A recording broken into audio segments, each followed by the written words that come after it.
From the 1st of September to the 4th of October, we are invited to celebrate the season of creation. Pope Francis asked us to begin the season with a special day of prayer throughout the world, praying for the care of creation. The season finishes on the feast day of St. Francis of Assisi, perhaps the saint we most associate with enjoying and reverencing God's creation.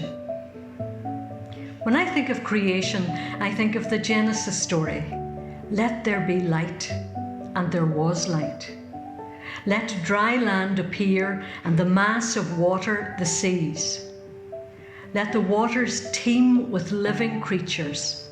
Let the earth produce every kind of living creature, the trees seed-bearing fruit.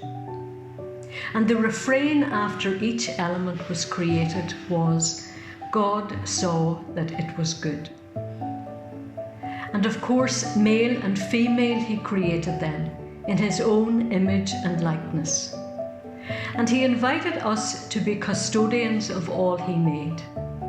What trust he placed in us, that we would take care of all that he made, land and sea and sky and animals, and of course each other, made in his image and likeness.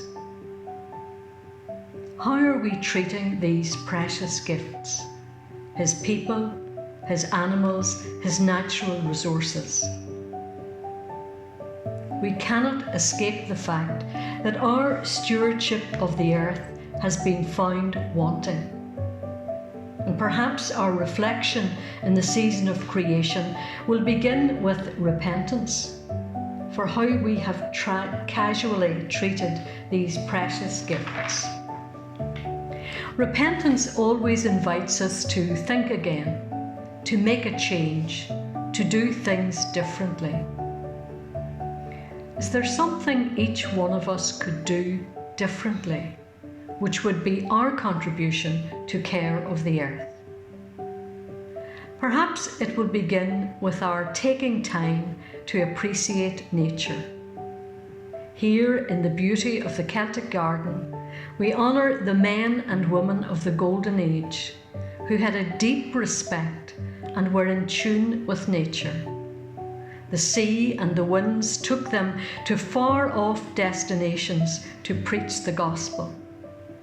The sun and the rain helped their crops to grow. Otherwise, they starved. As people walk round the garden, we encourage them to breathe in clean air, to listen to silence and sounds, to feel the rain, the sun and the wind, to look at the moss, the heather and the trees, to smell the fragrance of wild flowers, to enjoy what God has provided.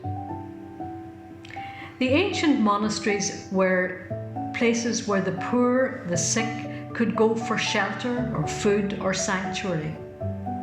And perhaps our reflection in this season will lead us to realise that the way we live, our rampant consumerism, is having a devastating effect on our brothers and sisters in less developed parts of the world.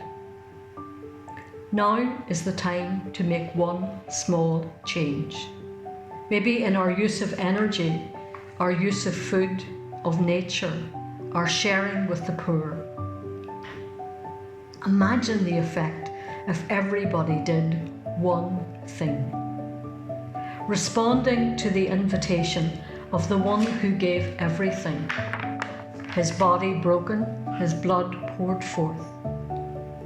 To live the Eucharist we celebrate, remembering we are connected to all God's people in this our common home. I believe the God of second chances still trusts us to take care of his creation.